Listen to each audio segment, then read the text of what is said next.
1억이라는 목표를 향할 때 저는 단계별로 쪼갰죠. 처음에는 1,000만 원, 3,000만 원, 5,000만 원, 그리고 1억 다음에는 금방 10억이 됐던 것 같아요. 이렇게 딱 정하면 좋거든요. 근데 순자산 10억까지는 간다. 근데 왜 10억을 해야 되냐면 10억은 저는 누구나 가능하다고 생각해요. 일반인 누구나 가능하다. 1억으로 집도 못 사고 1억이라는 돈이 뭔가 인생을 바꿔주는 돈은 이제 아니게 된, 예전에 1억이면 엄청 큰 돈이었던 것 같은데 근데 모은다는 관점에서는 어떤 것 같아요? 많은 시간이 아직은 필요한 것 같아요. 지금 저의 입장에서는 1억이 사회에서는 작은 돈일 줄 몰라도 아직 저에게는 큰 돈이라고 느껴지기 때문에 저도 한창 그럴 때가 있었던 것 같아요. 1억이라는 목표로 세웠던 게 이제 7년이네. 저는 이제 1억을 한번 모아봤으니까 모아봤던 관점으로 사람들이 1억 막 많이 하잖아요. 유튜브에 뭐 재테크 시작하려고 그러면 1억부터 모아라. 근데 저도 그때 1억을 모으면 뭐 인생이 달라지는 건가? 이런 생각을 할 때가 있었어서 그 얘기를 한번 해보려고 합니다. 재테크 하시는 분들이 말씀하시기를 1억이 중요하다라고 하는데 대표님께서 느낀 진짜 1억의 의미는 어떤 거였어요? 사실 이 1억이라는 게 뭔가 계기가 없으면 채우지 못하는 목표인 것 같아요. 부자가 되는 방법 검색을 하면 항상 나오는 게 1억부터 모아라. 그래서 1억은 부자로 들어가는 관문이라는 생각으로 좀 저는 의미를 가졌던 것 같아요. 지금 와서 왜 1억을 모으라고 하는지는 좀 이해가 가요. 모으는 방법도 알아야 되는 것 같고 나한테 맞는 재테크 방법도 알아가는 과정이 필요했던 것 같고 그 과정을 가는 데 있어서 1억이라는 목표를 향할 때 저는 단계별로 쪼갰죠. 처음에는 1,000만 원, 3,000만 원, 5,000만 원, 그리고 1억 다음에는 금방 10억이 됐던 것 같아요. 그래서 지금 저는 한 순 자산으로는 10억 그리고 그냥 자산으로 한 30억 정도를 빠르게 이룬 편인데, 그래서 처음에 내가 소비 습관이 맨날 커피 사 먹고 맨날 치킨 시켜 먹고 내가 버는 족족이 다 쓰는 스타일이어서 지금 매번 카드 빚을 갚아 나가는 삶이다. 그러면은 내 가계부랑 내 소비 통제부터 먼저 해야 되고, 제가 가장 통제해야 했던 부분이 배달 음식 뭐 이런 거였어요. 그거부터 통제를 하는 걸로 시작을 했고, 그때 이제 1,000만 원 모으는 거를 시작을 할 때는 대신 돈이 모이는 재미를 얻기 위해서, 이것도 어떻게 보면 하나의 배워가는 훈련이라고 생각하거든요. 돈 모으는 것도. 그래서 모든 적금 싹 다 깨고 한 통장에서 내가 모든 돈을 빠르게 모으는 걸 경험했었어요. 1억이 넘긴 이후에 돈의 흐름은 어떻게 달라졌어요? 모으는 거는 완전 내가 절약해가지고 다 긁어서 모은다잖아요. 저는 1억이라는 목표를 달성한다고 생각했어요. 그래서 이 1억 전에 자산 10억까지 가는데 1, 2년 만에 이게 갔거든요. 그 말은 즉슨 1억까지 가는데 제가 대신 한 5년은 걸린 것 같아요. 이동안 모든 것들을 다 해본 것 같아요. 실패도 해보고 청약으로 마이너스 뭐 6천만 원도 잃어보고 이런 과정을 이 안에서 해서, 저는 이 1억을 가기 전에 투자가 반드시 병행이 돼야 되고 지금 당장 시작해야 된다고 생각을 해요. 많은 사람들에게 1억을 넘기면 돈이 복사된다라는 표현을 쓰신데, 그럼 그걸 경험을 하신 거잖아요. 좀 간단히 말해서 어떤 의미예요? 좀 뭔가 말로 표현하기는 어려운데, 김승호 회장님의 돈의 속성이라는 책이 있는데 거기서 뭐라고 표현하냐면 돈을 좋아하는 사람한테 붙고 돈을 부정적이게 생각하는 사람한테는 흩어지고, 이런 논리를 이야기해 주시는데, 1억이라는 돈으로 모으잖아요? 그럼 이 돈에 대한 원리를 알고 이 단계에 오면, 다만 여기 전제는 이 전에 투자를 보내면서 1억을 모으는 시간을 보내면 나한테 맞는 적성의 재테크를 알게 돼요. 그래서 저는 1억을 모으는 동안 저한테 맞는 재테크랑 투자 방법을 익혔잖아요. 그 이후에 1억이 생겼을 때는 다른 분들과 다르게 많은 도구를 갖게 된 거예요. 돈을 이제는 쓸어 담는 느낌? 그 안에서 시행착오도 당연히 있고 실패도 있는데, 실패하고 나는 역시 안 돼, 투자는 위험한 거야 라고 하지 않고 이게 아니네, 그럼 다른 걸 도전해보고 했을 때 거기까지 확립이 되니까 그 이후에는 이때는 복사 붙여넣기예요. 그러면 예전에는 큰 빚을 빠르게 갚은 경험이 있다고 하셨잖아요. 그 경험은 지금의 경험과 어떻게 연결이 될까요? 큰 빚이라고 해봤자 저는 이제 사회 초년생, 그리고 돈도 뭐 월급도 얼마 안 되니까, 그래서 전 능력이 없으니까 그냥 제 잔고가 빵원인 상태에서 신용카드 대출금을 계속 갚는 느낌으로 매달 벌면 갚고 벌면 갚는 시즌이 있었거든요. 빚도 중독이고 패턴이에요. 신용카드를 한번 쓰기 시작하니까 내가 소비 통제가 된 상황에서 활용할 수 있으면 베스트인데 그때는 빚을 지는 거에 계속 습관이 돼 있으니까 그거부터 단절하는 게 너무 중요했고 그때랑 서로 다른 거는 습관인 것 같아요. 습관. 그때는 쓰는 게 습관이었다면 지금은 벌고 아끼는 게 습관인 상태로 아예 모험이 체득화됐다. 이 영상을 보시는 분들은 지금 내 삶을 개선하고 싶어서 달라지고 싶어서잖아요. 근데 그게 사실 쉽지 않은 게 내 주변은 모든 환경이 다 그대로인데 나 혼자 내 마음속에서 달라지겠다고 선언하는 게 그러고 나서 다음 날이면 다 사실 똑같잖아요. 귀 닫고 내가 하고 싶은 것만 확실히 몰두하고 나랑 비슷한 생각을 갖고 있는 사람들을 만나기 위해서 노력을 했던 것 같아요. 그래서 제가 그때 같이 욜로처럼 놀러 다니던 언니 오빠들한테 나는 이제 1억 모을 거야, 나는 이제 뭐 공간 사업 할 거야 한참 이야기했던 시즌이 있거든요. 그러면서 제가 단기 임대 운영하면서 거기서 무슨 좀 느낌을 받았냐면 그거 하면은 달에 60만 원 정도 더 벌었어요. 60만 원. 누군가한테 엄청 크지만 누군가한테 엄청 작은 돈일 수 있잖아요. 거기서 나 이렇게 해서 60만 원 벌고 있어 했더니 근데 너무 힘들지 않아? 퇴근하고 가서 거기서 뭐 쓰레기 치울 때 쉽지 않지 않아? 거기에서 제가 힘들었던 거는 엄마가 아껴주는 딸내미로 자라서 화장실 청소도 한 번도 안 해봤는데 1억이라는 목표가 없었으면 아 내가 왜 이렇게까지 살아야 돼? 가 됐을 것 같은데 이미 저는 확고한 1억을 가겠다는 목표가 있으니까 그래서 그런 거에 흔들리지 않고 그런 거를 어쩔 수 없이 말 안 하고 싶어서 자꾸 말하게 되거든요.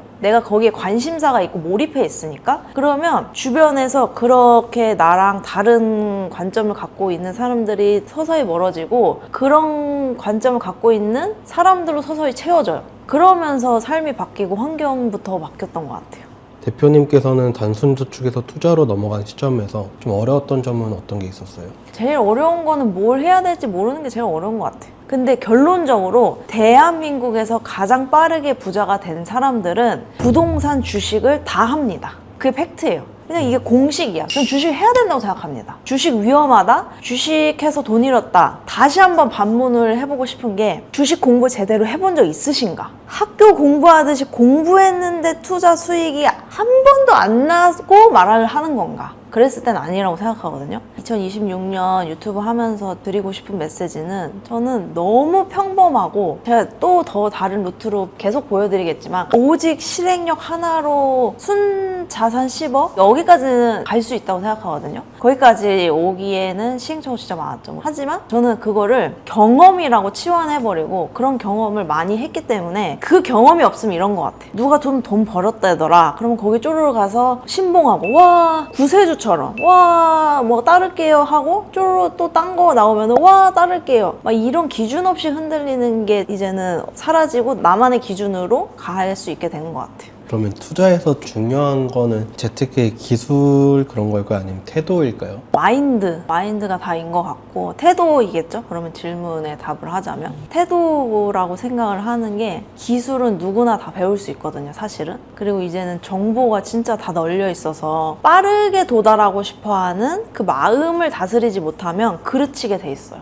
그래서 저는 마인드가 제일 중요하다고 생각을 합니다. 저도 빠르게 습관과 마인드를 고쳐야 될 것 같아요. 3천까지 모으셨다면 습관은 돼 있는 것 같고 이렇게 딱 정하면 좋거든요. 내 순자산 10억까지는 간다. 근데 왜 10억을 해야 되냐면 10억은 저는 누구나 가능하다고 생각해요. 일반인 누구나 가능하다. 남들한테 손 안 벌리고 잘 살고 싶다 하면 10억은 마련을 해야 내 안정적인 노후까지 준비가 되니까 순자산 10억을 달성한다는 목표를 일단은 딱 점 찍는 것부터가 시작이 되지 않나. 근데 그걸로 오려면 역순으로 1억은 모아봐야 되고 10억이 나한테 덩그러니 떨어지잖아요. 내가 굴릴 줄 아는 방법이 없으면 아까 제가 막 어딘가에 가서 와 신봉한다 그랬잖아요. 똑같아요. 그래서 로또 당첨된 분들 중에 잘 굴려서 부자가 되신 분들도 있지만 다 써버리고 사라진 분들은 그게 내가 방법이 안 돼 있으면 담을 수 있는 그릇이 준비가 돼 있지 않기 때문에 거기 안에서 시행착오가 필요하다는 거죠. 그래서 10억 전에 1억을 모으기를 꼭 해야 된다. 총 정리를 하자면 저는 3가지를 해야 되는 것 같아요. 하나는 시간 관리. 왜냐면 시간은 다 동일하게 주어지는데 내가 어디에 어떻게 쓰냐가 너무 중요하잖아. 이것도 나의 자산이거든요. 시간 자산. 그 다음에 재테크 시작하기. 이 재테크라는 광범위한 타이틀에 너무 많이 들어가 있는데 통장 하나로 뭉탱이로 모아보는 경험하기. 저는 치킨 덜 먹고 커피 덜 먹으면 그 금리 이길 수 있다고 생각합니다. 세 번째는 저는 미국 주식 시작하기라고 생각해요. 미국 주식을 왜 시작해야 되냐면 지금 당장 아예 영원으로 시작하시는 분들도 있고 조금 돈 있으신 분들도 있어서 다 상황이 다를 것 같은데 에어비앤비도 사실 돈이 들어요. 뭐 한 1,000에서 2,000원 든단 말이에요. 그러니까 그것도 안 되는 분들은 주식 중에 진짜 잘게 쪼개서 10,000원, 20,000원으로도 가능한 상품이 있어요. 그런 애로 내가 관심 있는 기업에다가 돈을 넣어서 투자 경험해보기. 총 3가지를 당장 시작해 보셨으면 좋겠고 그 하루하루가 너무 중요해요. 내가 만약에 20대다? 근데 이 영상을 접했다? 그럼 너무 지금 럭키한 거고 빨리 해야 되고 40, 50대여도 좋다. 저희 어머니 아버님도 지금 시작하시니까 지금 빨리 당장 시작해야 된다고 강조하고 싶습니다. 오늘은 1억을 모으면 눈덩이처럼 돈이 불어나는 이유에 대해서 그리고 총 3가지를 해보라는 내용을 한번 다뤄봤는데요. 여러분들의 한 해의 목표에 1억 달성하기라는 재테크 목표 세워보셨으면 좋겠고요. 댓글에 여러 가지 이야기 나눠주시면 제가 또 한번 응원해보고 아니면 제가 갖고 있는 인사이트를 나눠보도록 하겠습니다. 댓글 남겨주세요.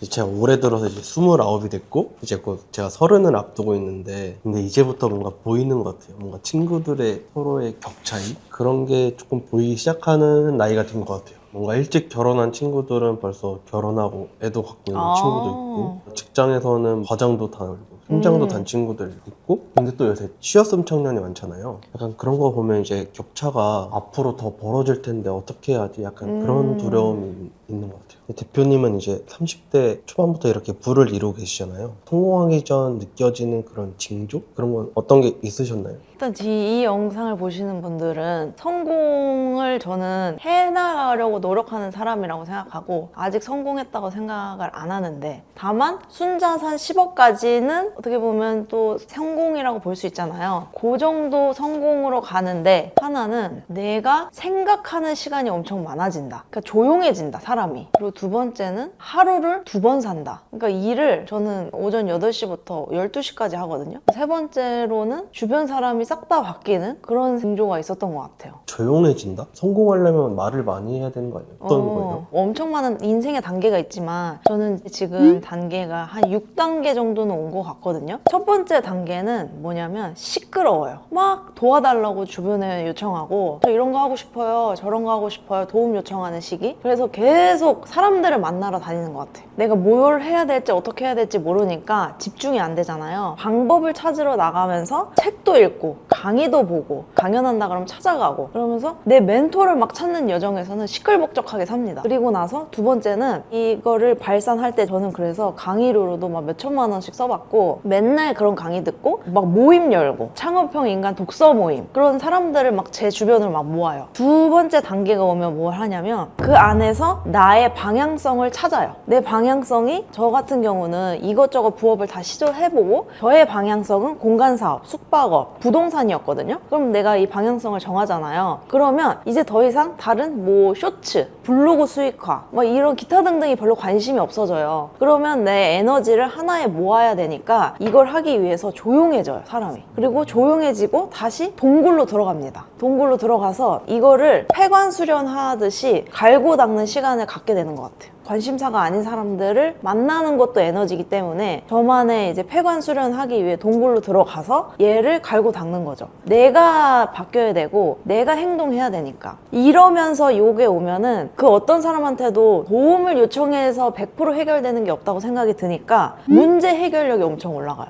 내가 성인이 됐을 때에 부자가 되기 위한 적성을 찾고 그걸 하기 위해서 선택과 집중을 하면서 조용해지는 것 같아요. 나는 내 기준이 이제 딱 서니까 굳이 다른 사람들의 의견이 많이 필요해지지 않는 유치권 행사 댓글 많이 달렸던데 갑론을박이 엄청 많더라고요. 하나는 너무 인테리어 모른다, 너 잘못이다. 또 하나는 행부님이 잘못한 거 없다, 피해자다. 막 이렇게 갑론을박이 나오잖아요. 그것도 저는 그 경험을 통해서 경험을 얻고 문제 해결력을 얻었다고 생각을 하거든요. 통장 아니면 도태니까 그 고생이 저한테는 진짜 단단한 자양분이 됐겠죠. 그러면 아까 말씀하신 하루를 2번 쓴다고 하셨잖아요. 일에 대한 하루가 한 번 살고 9 to 6로 그 다음에 6시 이후에는 성장하기 위한 시간으로 또 쓰게 되는 것 같아요. 그래서 제가 요즘에 느끼는 거는 일이 재밌는 사람을 이길 수 없다. 저는 이 일이 재밌거든요, 사실. 물론 재밌어서 하다 보니까 돈이 벌려서 돈은 기회를 사는 비용이라고 생각해요. 내가 막 숙박업도 해보고 싶고 건물 부셔가지고 세워보는 것도 해보고 싶고 근데 그런 건 다 돈이 들잖아요. 그 돈을 벌어야 돼서 이 일을 하는데 이 일이 재밌어. 그러면 일이 재밌는 사람을 이길 수는 없는 것 같아요. 부자가 되는 징조 중에 하나가 일이 재밌다. 이 일을 하면서 시간 가는 줄 모르겠다? 하면은 적성을 찾았다. 그 일이 재미있어지는 것도 저는 뭐라고 생각하냐면 일을 잘하면 재밌어요.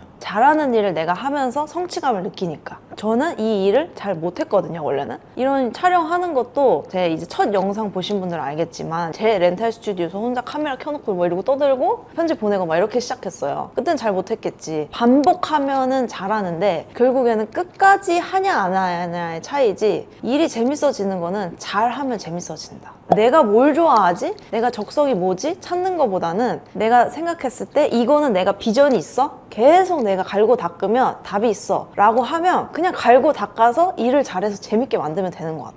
주변 사람이 바뀐다고 했잖아요. 주변 사람은 부자 친구들이 많이 생기는 거예요? 고민의 깊이가 깊은 사람이 주변에 많이 늘어나는 것 같아요. 그러니까 대화가 통하는 사람들이 늘어난다? 근데 그 대화가 통하는 사람들이 저랑 비슷한 고민을 하고 근데 그렇게 비슷한 고민을 하고 열심히 사는 사람들은 다들 부자인? 예를 들면 제가 2, 3년 된 것 같아요. 성장 스터디라 그래서 그때 당시에 각자 프리랜서로 일하던 4명의 모임이 있어요. 그때 목표가 뭐였냐면 월천 버는 게 목표였었어요. 근데 어느 순간 이분들이 월천을 달성하고 월 3천을 달성하고 이제는 월 1억을 달성한 거예요. 너무 신기하잖아요. 그래서 그분들을 제가 2개월에 한 번씩 꼭 보거든요. 그랬을 때 느낀 거는 비슷한 고민으로 비슷한 방향으로 계속 나아가는 사람들이 그냥 부자가 되더라고요. 부자 친구 사귀어야지 라고 생각한 게 아니라 나랑 결이 맞는 비슷한 고민을 하고 내 인생이 엄청 진지한 사람들이랑 사귀는 걸 좋아했는데 그분들이 이제 부자가 돼 있어요. 격차가 그런 데서 벌어지는 것 같아요. 제가 겪었던 가장 큰 징조는 이러다 죽겠는데? 이럴 때가 있었어. 스트레스를 너무 많이 받아서. 어떤 일이었냐면 제가 일반인으로서 사업을 한다는 거는 엄청 무서운 일이잖아요. 처음에는 뭐 50만 원 버는 단기 임대, 에어비앤비 뭐 이거는 진짜 리스크도 없거든요. 근데 200만 원 정도 고정비를 부담해야 되는 렌탈 스튜디오를 창업을 할 때 이게 너무 두려운 거예요. 제가 그때 월급이 250만 원 받을 때인데 그러면은 고정비만 200만 원 만약에 나가면은 이제 더 이상 생활이 불가한 어떻게 보면 벼랑 끝으로 저를 밀어 넣은 거죠. 그때는 이거를 안 하면 내 강의를 듣고 뭔가 공부한 게 너무 아깝고 이제는 할 때가 됐다. 뭔가 분노에 차 있을 때였어. 왜 나는 하는 것마다 결과가 안 나와? 그래서 이거 해야겠다. 그래서 꼭 해야지 하고 그걸 하는데 그 사업에 대해서 생각을 안 하고 있으면 불안한 거예요. 죄책감. 내가 지금 여기에 뭘 또 안 하고 있네? 뭘 또 안 하고 있어서 매출 안 나오면 어떡하지? 그러면서 죄책감에 24시간을 렌탈 스튜디오 생각만 했어. 잘 때까지도 노트북을 켜놓고 렌탈 스튜디오 생각하고 그러니까 나중에 과한 스트레스를 받으니까 위경련이 오더라고요. 부자가 되는 징조 중에 하나는 그런 갑작스러운 스트레스로 인해서 아픈 것 같아요. 그때 저는 내 안에 한계를 한번 뛰어넘었다? 라는 생각이 들었고 그러고 나서 그때 마케팅 공부를 미친 듯이 했거든요. 왜냐면 나 렌탈 스튜디오 팔아야 되니까. 그때 마케팅 능력이 확 올라갔고 어떻게든 렌탈 스튜디오 팔아야 되니까 거기서 막 모임 열고 소개팅 열고 돈 한 푼도 받지 않고 단톡방 운영도 뭐 한 5개월 이상 했던 것 같아요. 그런 극한의 스트레스를 내가 받고 있다? 또 부자가 되고 있는 것 같아요. 그리고 화가 많아져요. 눈물도 많아졌지만 화가 많아져. 저는 굉장히 평화주의자고 별로 그렇게 싸움을 좋아하는 스타일이 아니거든요. 막 경쟁하고 모든 것들이 다 사실 경쟁이고 자본주의잖아요. 그러니까 어떻게 보면 저는 회피를 했던 것 같아. 이 경쟁의 레이스에 난 뛰어들지 않을 거야. 나는 그게 가치관이 아니야. 이 삶의 방향을 일부러 나는 자유인이야. 그러면서 살다가 일로 다시 레이스로 돌아온 것 같아. 그러니까 치열해지니까 화가 많아지고, 그리고 이 세상에는 비상식적인 사람들이 많아지니까 난 좋게 좋게 넘어가고 싶은데 계속 불합리함을 나한테 요구할 때 그거에 대해서 싸울 수 있는 능력이 생긴 것 같아. 그전에는 그냥 피하고 마주하지 않고 그래 좋은 게 좋은 거지 했는데, 건물주분이 저한테 렌탈 스튜디오로 임대를 했는데 렌탈 스튜디오 왜 무인으로 하냐는 거예요. 렌탈 스튜디오가 무인 원래 사업인데, 그래서 나보고 거기 지키고 있으래. 그래서 말이 안 되잖아요. 그래서 그럼 저는 여기서 그만하고 싶습니다. 그랬더니 안 된대. 그냥 하래. 그냥 말이 안 통하잖아요. 어리고 잘 모르는 것 같으니까 무시하는구나. 그리고 그냥 꽥 소리를 질러버렸어. 아니 제가 무인으로 렌탈 스튜디오로 임대를 했는데 이제 와서 왜 무인하면 안 된다고 하시고 이 업종을 싫어하셔서 그냥 다른 사람한테 양도하고 나가겠다고 하는데 왜 방해하시냐. 그러면 저는 여기에서 그냥 원래 제가 하고 싶은 파티룸으로 돌려버릴게요. 그랬더니 그제서야 만나서 양도할 수 있게 해주는 거예요. 강해져야 되고, 강해지는 과정에서 화가 많아졌다. 그 화가 많아지는 기간이 있고, 그 다음에는 이 화를 다스려서 화로서 해결하지 않고 논리로 해결할 수 있는 능력을 키워나가는 과정에서 조용해지는 것 같아. 그래서 징조는 위경련이 온다, 화가 많아진다, 그러면서 주변 사람들이 바뀌는 것 같다. 왜냐면 이제 납득이 안 되는 사람을 보면 왜 저러고 있지? 답을 줬는데 왜 안 하지? 답답하다. 뭐 이렇게 생각이 드는 거지. 오늘은 제가 부자로 변화할 때 겪는 신호 같은 것들을 제가 겪었던 경험담을 한번 얘기를 해봤는데, 2030 여자분들이 저한테 롤모델이에요 행부님 너무 멋져요 라고 이야기를 많이 해주시는데, 저는 좀 그런 것도 있었거든요. 여자인데 사업을 크게 할 수 없다. 어쩌면 저 혼자 스스로 유리천장을 만들어 놨던 거죠. 근데 최근에 21에 창업을 해서 현재 저보다도 어린데 직원을 30명을 두고 1조 기업으로 만들겠다는 AI 스타트업 여성 대표님의 이야기를 듣고 제가 너무 도전을 받았어요. 여러분들 중에 만약에 내가 나는 여자여서 나는 어려서 어려울 거야 라고 생각을 하시면 이런 위경련도 겪고 문제도 마주해서 직면해서 해결하고 이런 것들로 여러분들이 지금 겪고 있는 문제들 해결해 나가는 거를 추천을 드리고, 그제서야 여러분들이 두 발로 서서 당당하게 자립할 수 있는 것 같아요. 만약에 이런 것들을 시작해보고 싶은데 고충이 있으시다면 언제든지 댓글 남겨주세요. 여러분들의 경제적 자립을 응원합니다. 감사합니다. PD님은 외모가 중요해요? 내면이 중요해요? 그래도 내면이 중요하지 않을까요? 근데 뭐 아파가지고 질병 때문에 그럴 수는 있지만 엄청 뚱뚱한 사람이어도 내면은 봐줄 거예요? 너무 네. 극단적인 예신 것 같아요. 일단은 어쩔 수 없이 이 사회에서는 첫인상 이런 걸로 평가하잖아요. 그래서 저도 요즘에 다이어트 많이 빡세게 하느냐고 막 마운저로 왔잖아요. 제가 일에 엄청 몰두할 때가 있었거든요. 공간대여 막 여러 개 세팅할 때 어차피 나 봐주는 사람 없고 현장 가서는 나 혼자 일을 하니까 굳이 내가 옷차림에 신경 쓰지 않은 거예요. 그래서 어느 날은 보풀 다 일어나 막 티셔츠 입고, 왜냐면 어차피 페인트 모드니까, 그러고 막 현장도 다닌 적 있는데 그게 내가 편해지니까 그 복장으로 일도 가고 누군가 만나러도 가게 되더라고요. 근데 좀 충격적이었던 게, 현장 가서 막 페인트 칠하고 나와가지고 집으로 가려고 하는데 이쪽에서 청소하시는 분 아니냐고, 그런데 저쪽에 그 분리수거 하는 거 잘 안 돼 있다고 해서 다른 집 청소하시는 분이랑 저를 착각한 거예요. 청소하는 사람인 줄 안 거죠. 근데 물론 청소하는 사람으로 보이는 거는 뭐 상관이 없는데, 현장을 갈 때 복장은 그래도 되지만 평소에도 청소부처럼 돌아다녔던 거 아니에요. 아무것도 꾸미질 않았으니까. 그래서 그때 느낀 감정이, 아, 내가 부동산에 가도 청소부처럼 보이는 것과 커리어 막 갖고 있고 막 이런 거 여러 개 했던 사람으로 보이는 게 판단의 지표가 내 외모구나 라고 생각했던 적이 있었던 것 같아요. 부동산 갈 때 옷을 좀 단정히 입고 가시라고 하셨는데 그 이유가 첫 번째는 예의. 그냥 스레바 질질 끌고 온 사람이랑 vs 진짜 깔끔하게 코트 딱 입고, 남자면 정장 딱 입고 서류 가방 딱 들고 들어오는 사람, 둘 중에 준비되어 있는 사람처럼 보이는 거는 후자잖아요.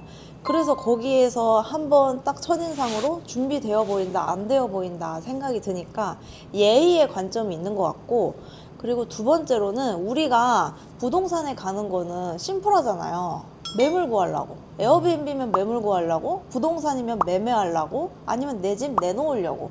결국엔 이 부동산 사장님이 내가 갖고 있는 아니면은 갖고 싶은 매물에 대해서 해결을 해줘야 되는 분이잖아요. 뭐 그분도 어떻게 보면 나의 비즈니스 파트너란 말이에요. 근데 그 사람한테 나는 신뢰를 먼저 얻어야 되는데, 신뢰를 얻기 위해서 가장 좋은 거는 100마디 말보다 보여지는 외모가 중요한 것 같아요.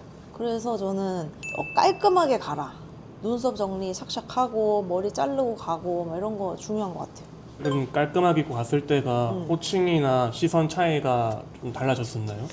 사실 지금 생각해보면 진짜 저희 찐사례인데, 에어비앤비 매물 구할 때 하도 안 구해지는 거예요. 부동산 가면 문전박대 당하고 화장실이 외부에 있는 매물만 찾게 되고 왜 이렇게 안 되지? 그래서 제가 남편한테 막 하소연했거든요. 아, 내가 부동산 갔는데도 좋은 매물도 안 보여주고 맨날 없다고만 해. 아, 그래서 되게 답답해. 이랬더니 저한테 너 부동산 갔을 때 최선을 다해봤어? 너가 할 수 있는 최선의 준비를 해서 간 적 있어? 최선의 준비 뭘 해야 되는데 그건 너가 알겠지? 이러는 거예요. 그래서 내가 아니 뭔 더 노력을 해야 되는 거야? 해서 제가 그날 만만의 준비를 하고 갔어요. 계약을 따내기 위해서 뭐 했냐면, 첫 번째로 PPT 만들고, 두 번째로 코트 입고 막 부츠 신고 화장 막 하고, 세 번째로는 30분 전에 도착하고 막 이렇게 막 세 가지를 준비했거든요. 그러면서 느낀 포인트가, 내가 깔끔하게 갔을 때 보는 사람의 시선이 중요한 게 아니라 나조차도 준비되어 있는 상태라고 스스로 자신감이 생겨져 있잖아요. 그러니까 말이 술술 나가고 혼자 갑자기 전문가인 것처럼 빙의를 해가지고 막 얘기를 하더라고요. 그래서 그거 계약했었어요. 유니폼이라는 단어가 왜 생겼냐면, 유니폼 해가지고 그 업무에 맞는 복장을 입혀서 내가 그 일을 하는 사람이다 각인시키는 거에서 탄생을 했다고 해요. 우리도 우리가 입는 착장에 맞게 우리의 마음가짐, 행동이 나오는 거죠. 근데 결국에는 대표님 말씀은 내면보다 외면이 더 중요하다, 이런 말씀이실까요? 더 중요하고 덜 중요한 건 없지만, 내면이 좋다 나쁘다 뭐 이런 것들을 판단하기 위해서는 외모적인 호감이 이미 한 번 스텝을 건너떠야 뭐 내면을 봐주든 외면을 봐주든 하지, 이 외모가 안 된 상태에서 백날 나 좋은 사람이에요, 나 전문성 있어요, 나 괜찮은 사람인데 말해봤자 아무도 안 들어주는 거죠. 그렇게 따지면 외모가 더 중요하다고도 얘기를 할 수도 있는 것 같은데, 내면도 너무 중요하니까. 그러면 외모가 내면보다 앞서는 이유가 있을까요? 원래 인간의 본능이에요. 동물이잖아요, 동물. 생물학적으로 보면 동물들은 원래 자기보다 괜찮아 보이는 사람을 좋아합니다. 인류가 발전할 때 생물학적으로 나보다 더 나은 DNA를 이 땅에 내려놓고 가고 싶다. 그러면 이제 외모가 결국은 단순한 미용이 아니라 생존의 수단인 것 같기도 그쵸? 하고. 맞아요. 욕망의 그릇인가? 남녀의 욕망인가? 그 남녀의 심리를 다룬 두꺼운 책에서 얻은 인사이트인데, 인간을 그냥 생물학적으로 봤을 때 외모가 덜 되는 종자들이 쇠퇴하고 외모가 더 좋은 종자들끼리 살아남았다. 그러니까 외모를 당연히 꾸며야 된다. 그게 생존 본능이다. 근데 이거를 부정하는 순간 삶이 되게 힘들어지고, 인정하는 순간 그걸 잘 활용하면 되는 거거든요. 그래서 저는 외모가 생존의 어느 한 파트를 차지한다고 생각해요. 그러면 결국에는 외모 관리는 자기 표현일까요? 아니면 자기 방어일까요? 저는 자기 방어처럼 생각하는 것 같아요. 저는 별로 표현하고 싶지 않아요. 사실 저 외모 별로 안 관리하고 싶고. 아, 어쩔 수 없이 그런. 그쵸. 생존인 거지, 나한테는. 저는 진짜 안 관리하고 싶고 쌩얼로 다니고 싶고 거지같이 다니고 싶거든요. 그때가 너무 행복했어요, 사실. 그럼 결국에는 이제 행부님이 생각하시기에 자본주의 사회에서 외모는 어떤 기능을 한다고 보세요?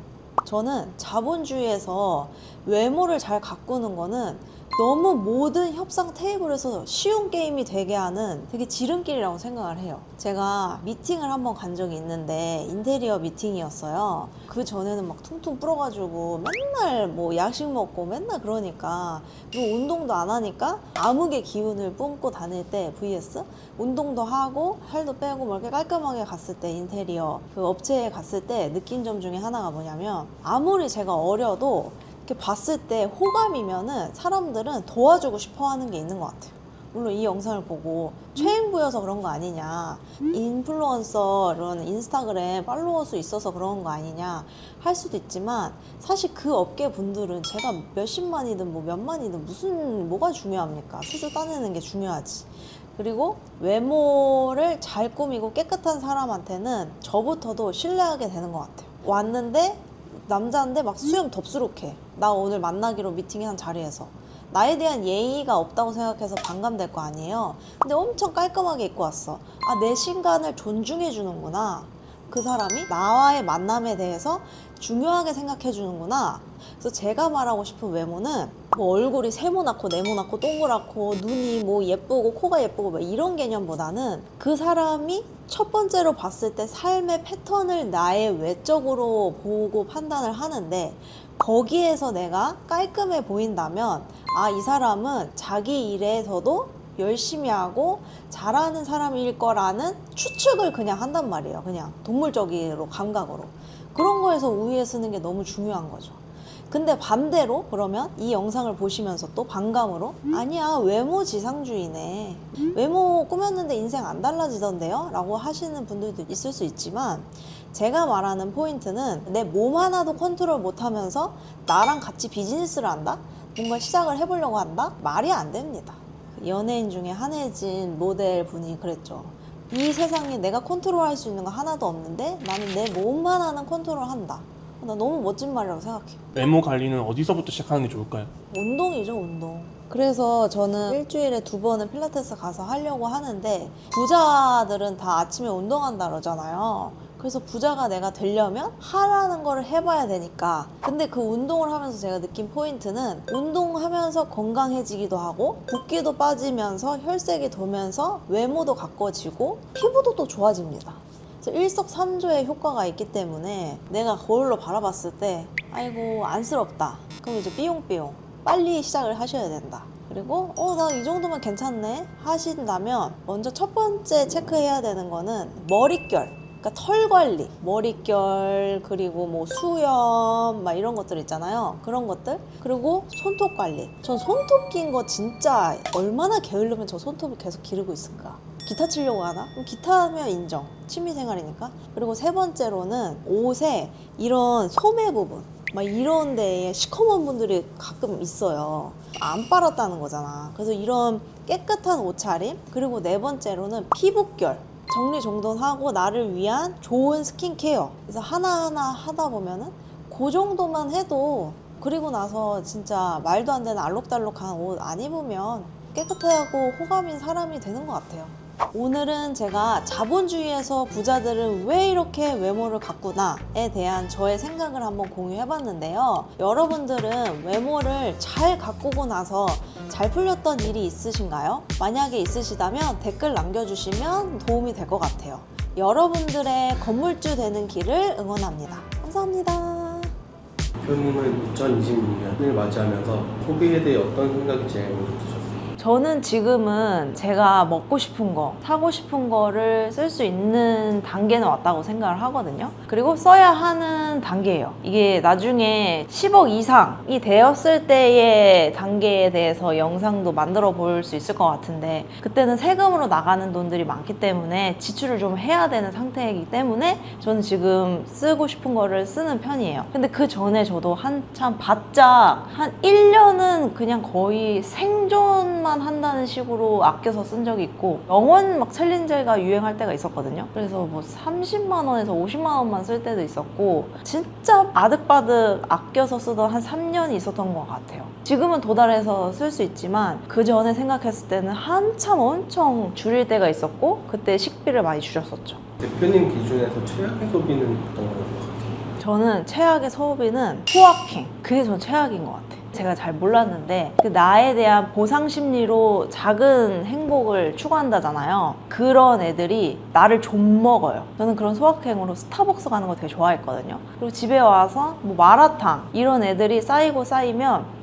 내가 왜 이렇게 썼지? 나 별로 쓴 것도 없는데? 그리고 내 차림은 사실 누더기야. 차라리 차림새라도 깔끔하게 하던가. 먹는 거로만 그렇게 쓰는 게 정말 최악의 소비고 그게 사치임을 아셔야 되는 것 같아요. 그래서 내가 오늘 직장 생활 힘들었어서 오늘은 택시 타고 가도 되지 않을까? 오늘은 야식 시켜 먹어도 되지 않을까? 하루의 패턴이 그렇게 정착되면 일주일이 되고 한 달이 되고 1년이 되면 내 인생이 되는 순간 그러면 이제 더 이상 1억이고 나발이고 그냥 아무것도 없이 계속 정체돼 있을 수밖에 없는 것 같아요. 그러면 새해에 가장 먼저 새는 돈 보통 어디로 세워 나간다고 보세요?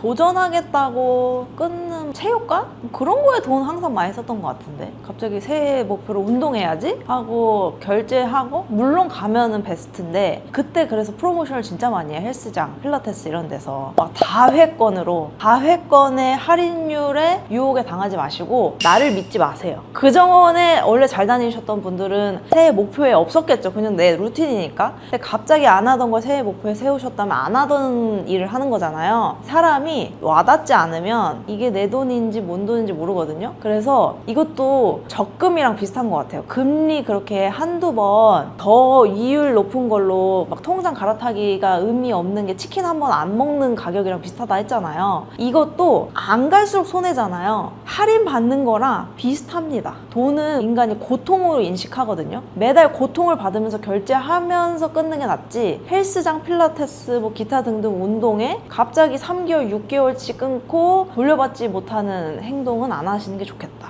한 달치를 매달 끊어야 돼요. 그래야 내가 매달 고통을 당하면서 아 그래 나 이렇게 돈 쓰고 있었지를 자각하는 것 같아요.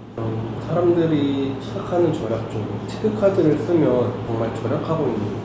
체크카드 vs 신용카드 했을 때는 신용카드가 더 저에게는 안 좋았어요. 이유는 얘가 한도가 많이 쓸수록 올라가거든요. 그러면 내 월급과 상관없이 막 긁으니까 안 좋은데 체크카드도 내가 주어진 통장 안에 금액을 넣어놔도 얘를 많이 쓰면 사실 많이 쓰는 거예요. 다만 신용카드는 내가 얼마나 돈을 쓰는지 자각하기 어려우니 체크카드가 나은데 근데 체크카드로 그렇게 그냥 맨날 긁고 다닐 거면은 소용이 없다. 그래서 항상 가계부를 작성을 해야죠. 아니면 요즘에는 카드를 등록하면 연동되는 가계부들이 있어요. 그런 애들을 쓰거나 그런 걸로 좀 방어를 하는 게 중요하지 뭐 체크카드, 신용카드 뭐 그렇게 구분하는 거는 별로 의미 없는 것 같아요. 그럼 뭔가 사람들이 아낀다고 착각하는 소비의 뭔가 대표적 몇 가지만 알려주시면 돼요. 할인율의 유혹. 진짜 아끼는 거는 안 사놓으면 할인율이 100%잖아요. 그게 진짜 아끼는 거거든요. 박앤세일이다 아울렛 가서 막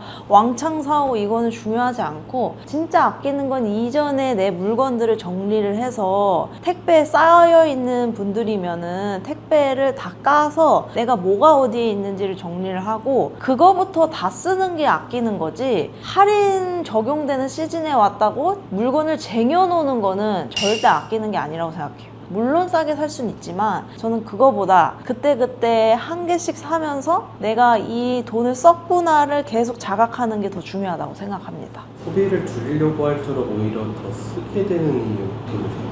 그거는 좀 다이어트랑 비슷한 것 같아요. 요요가 오는 거예요. 소비 요요가 오거든요. 밥 맛있게 먹다가 단식을 갑자기 해. 그럼 밤에 폭풍으로 시켜서 막 폭식하듯이 소비에도 그런 요요가 와요. 그래서 그거를 다 끊어낸다는 게 아니라 점차 나를 습관을 들여야 된다고 했잖아요. 하나는 커피 원래 사 먹을 거 안 사 먹고 카누 사서 타 먹기. 이런 식으로 대체를 해야 되는 거예요. 그런 식으로 대체가 안 되면 당연히 요요가 오고 그냥 다 끊어버린다? 그럼 사실 인간관계가 다 끊어지거든요. 장점이 있으면 단점이 있듯이 내가 소비를 줄이겠다? 술자리 다 같이 가던 거 친구 만나던 걸 다 하겠다? 그럼 상충돼요. 그러면서 이때는 좀 인간관계가 되게 줄어들긴 해요. 근데 이때 먹는 것도 줄여 인간관계도 줄여 자기의 소비 패턴이 있을 거 아니에요. 다 싹 줄이면 폭발합니다. 그래서 지금 당장 내가 제일 최우선으로 중요하게 생각하는 소비는 뭐지? 첫 번째가 난 인간 인간관계가 너무 중요해. 친구들은 한 달에 2번은 만나겠어. 그럼 거기에 포지션을 짜놓고 얘를 위해서 다른 것들을 먼저 제거를 하는 거예요. 야식? 솔직히 몸에 안 좋잖아요. 제거하고 요거를 위해서는 소비를 하겠다의 포지션을 남겨놓으면 요요가 덜 옵니다. 그래서 이거를 저는 쪼개는 걸 좋아하는데요. 1년에 상반기, 하반기를 쪼개고 상반기는 습관 만들기, 하반기는 진짜 쫙 줄이기 하고 얘를 분기별로 쪼개면 상반기에 1분기, 2분기, 3분기가 있잖아요. 1분기 동안은 커피를 줄여보겠다. 2분기에는 커피랑 시켜 먹는 거 줄여보겠다. 3분기에는 커피 시켜 먹는 거 플러스로 옷 사 입는 거 줄여보겠다. 이런 식으로 조금씩 더 촘촘하게 나를 길들이는 과정이 필요할 것 같아요. 그럼 대표님은 언제 그게 잘못됐다라고 느끼셨어요? 돈을 써도 우울할 때? 돈을 쓰는 이유는 거기에서 오는 성취감, 만족감 플러스 외로움이에요. 저는 언니 오빠들이랑 많이 놀았거든요. 나이가 있는 언니 오빠들이랑 많이 어울렸는데 그 언니 오빠들이 사는 행태가 항상 우울해 보였어요. 맨날 그냥 회사 가기 싫어하고 잠깐 만났을 때 먹고 놀고 헤어지면 그게 다 하고 남는 게 없는 거예요. 내 인생에 남는 게 없고 돌아봤을 때 이 시간이 되게 내가 즐거웠다고 느꼈을까? 그냥 술 마시고 맨날 똑같은 얘기 그게 되게 부질없다고 느끼면서 아 그러면 나를 위한 소비를 해야겠다 하면서 변화하게 됐던 것 같아요. 그러면 소비를 결정할 때 가장 뭘 먼저 기준으로 보세요? 남느냐 안 남느냐를 많이 중요하게 요즘 생각하는 것 같아요. 예를 들면 저는 강의료는 진짜 돈을 많이 써요. 제 가장 큰 소비의 1순위로 따지면 강의료. 배움에는 돈을 아끼지 않아요. 왜냐면 나를 위한 투자를 하잖아요. 투자 개념의 소비는 합니다. 공부, 그리고 재테크, 얘를 위한 모임, 인간관계. 왜냐면 인간관계도 소비적인 인간관계가 있고 생산적인 인간관계가 있잖아요. 근데 이 사람들을 만났을 때 내가 배움이 되고 리프레시가 돼. 그럼 생산적인 관계니까 합니다. 그런 것들을 위해서는 지출하지만 소비적인 관계에서는 지출하지 않아요. 그리고 먹는 거 이런 것도 지금은 먹고 싶은 거 다 먹는 편인데 예전에는 저축해야 될 때는 싹 줄이고 그런 부분을 이제 분리를 해서 생산적인 소비로 좀 치중하게 했던 것 같아요. 저는 그렇게 의지가 대단하게 있는 사람이 아니어서 돈을 써서 스스로 손해를 입었다고 생각해서 회수하고 싶어하는 본능을 일으켜서 강제적인 환경 세팅을 꼭 해요. 그래서 강의를 왜 듣냐면 돈을 쓰잖아요. 돈이 아깝잖아요. 꼭 뽕을 뽑아야겠다 라는 개념으로 이해를 하거든요. 그래서 저는 성장을 위한 소비를 안 하면 진짜 생존이 아니라고 생각합니다. 그래서 빠르게 오늘부터 그런 소비를 해야 되는 거죠. 소비를 줄이기보다 구조를 바꿔야 한다고 느낀 순간이 있을까요? 절약을 하는 것도 훈련이고 공부라고 했잖아요. 훈련이랑 공부가 다 됐어. 그러고 나서 이런 생각이 들었어요. 나 언제까지 이렇게 아끼면서 살아야 되지? 미용실도 안 가고 밖에서 사 먹는 거 아예 없고 다 걸어 다니고 막 이런 삶을 사니까 연애 당연히 못하고 친구 못 만나고 친구 만나면 돈 써야 되니까 그냥 모든 행동을 못 하겠는 거예요. 그래서 그 기한이 없다고 생각이 들었을 때 그래서 투자를 같이 해야 되는구나. 모아서는 방법이 없다. 해서 투자를 하기 위한 돈을 모으려고 좀 바뀌었죠. 저는 요즘에 많이 느끼는 게 인생 진짜 날로 먹는 거 없고 하는 만큼 돌아오는데 한 게 없으면 돌아올 게 없습니다. 그래서 극단적으로 절약을 해야 극단적으로 절약한 만큼 남들이 순차적으로 가는 거를 스킵해서 쫙 빠르게 치고 나가는 거잖아요. 그러고 싶으면 해야 된다고 생각을 해서 그때 했던 것 같아요. 그럼 최악의 소비를 끊기 위해 제일 먼저 해야 할 건 뭐라고 보십니까? 목표 설정이라고 봅니다. 내가 얼마를 보고 얼마를 쓰고 있는지 모르시는 분들이 많거든요. 그래서 5개년, 3개년, 1년, 한 달로 쪼개서 내가 지금 이 월급으로는 언제까지 얼마를 벌 수 있는지를 계산을 하고 걔를 도달을 하기 위해서 매달 그럼 얼마를 모으면 더 빨리 갈 수 있을까? 3가지로 나누는 거예요. 초절약을 했을 때 모을 수 있는 돈, 중간으로 모았을 때 모을 수 있는 돈, 그냥 쓸 거 다 쓰면서 모을 수 있는 돈. 그러면 이렇게 내가 한눈에 딱 목표 설정을 하면 이걸 하고 싶어질 수밖에 없어. 속도 차이가 너무 나거든요. 그래서 지금 내가 쓰고 있는 돈이 얼마나 시간이 많이 걸리냐를 보면 시간을 줄이고 싶어서 절약을 하게 돼 있어요. 버는 속도와 쓰는 속도 중 2026년 새해 사람들이 제일 먼저 건드려야 할 건 뭐라 생각하세요? 제가 좀 되게 충격을 받았던 말 중에 뭐냐면 의사분이 어디에 나와서 인터뷰하는 거를 봤는데 자기는 너무 바빠서 재테크 못했고 그냥 통장에 쌓아놨는데 돈이 10억이 있었더라. 그게 너무 현타가 오더라고요. 아, 저렇게 전문직 분들은 너무 고소득이어서 굳이 재테크 안 하고 열심히 일해서 번 돈으로 나중에 한 방으로 재테크 해도 되네. 근데 저는 아니잖아요. 저는 그 당시 월급을 250만 원 받을 때였거든요. 처음에 150만 원으로 시작을 해가지고. 그러니까 그게 제가 안 되니까 결국에는 둘 다 병행을 해야 되는 것 같아요. 물론 그분들은 그 전에 학창 시절에 열심히 했겠죠. 지금의 버는 월급을 저는 뭐라고 생각했냐면 나의 인생의 지금까지 구간의 성적표라고 생각했어요. 그래서 내가 지금 다달이 꽂히는 돈의 성적표가 지금 만족스럽지 않아? 그럼 만족스럽게 만드는 행위를 하기 위해 재테크랑 모으는 거를 같이 병행을 하는 게 중요한 것 같아요. 그래서 둘 다 뽑으라고 하면은 둘 다 해야 된다. 아, 나도 재테크 해야 되는데 그냥 상상 재테크만 하고 있으면 계속 격차는 벌어지고 멀리 가는 사람들 보면서 댓글로 욕이나 하고 있어야 돼요. 그래서 지금 당장 대한민국에서 할 수 있는 거 없다. 그러면 그냥 미국에다가 주식 투자해도 돼요. 꼭 한국에서 부를 이룰 필요는 없거든요. 그럼 반대로 AI 막 잘 되고 있잖아요. 사실 두렵지 않으세요? AI 이렇게 다가오는 시대가? 왜냐면 직업이 다 사라진다는데. 그러면서 나를 위한 생각을 하는 거죠. 그럼 AI 기업주에다가 투자를 해볼까? 이런 걸로 내가 생존을 할 방법을 찾아야지. 그냥 계속 어쩔 수 없어. 한국이 문제야. 정부가 문제야. 뭐 탓을 하면 끝이 없다. 이미 늦었다면 지금 당장 시작해야 빠르게 템포를 맞춰갈 수 있다고 생각합니다. 근데 이 영상을 보고도 해야지 하고 또 껐다? 그럼 뭐 답이 없다. 뭐 어떻게 할 수가 없다. 하지만 해야지 한다고 생각을 하신다면 일단 가계부 정리하고 그리고 거기에서 내가 뭘 줄여야 되는지 보시고 그 다음에 세 번째로는 그 줄여가는 격에서 5개년 정리하시고 5개년의 시간을 더 축소하기 위해서 어떤 노력을 할지 재테크를 할지를 공부를 하는 여정이 필요할 것 같다. 내가 절약을 하는 만큼 부자로 가는 시간이 단축된다. 돈은 시간입니다. 돈은 시간이니 빠르게 시작을 하셨으면 좋겠다. 여기까지 영상 보신 분들에게 도움이 되셨는지 모르겠는데 저는 진짜 막연하게 뭐부터 절약해야 될지 모를 때 이런 인사이트가 도움이 됐어요. 절약을 시작하시는 분들 포부를 댓글에 달아주시면 결국에는 말하는 대로 실현이 되기 때문에 또 응원의 댓글을 달아보도록 하겠습니다.